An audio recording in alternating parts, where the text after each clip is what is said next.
Hey there, corn enthusiasts, ready to elevate your summer grilling game with the ultimate corn-on-the-cob experience?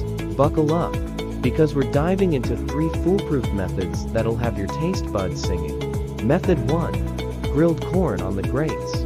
Picture this, each kernel of corn getting a first-class ticket to Flavortown. It's like a barbecue vacation for your veggies. Here's the scoop.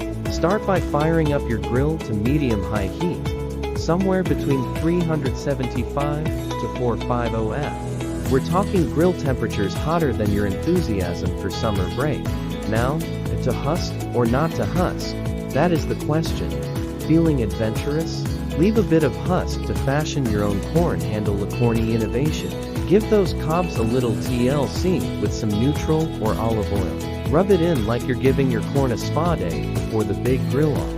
Pop those bad boys directly onto the grates and let them sizzle away for about 12 to 15 minutes, turning them until they've got that perfect char on all sides. It's all about that grill-marked perfection.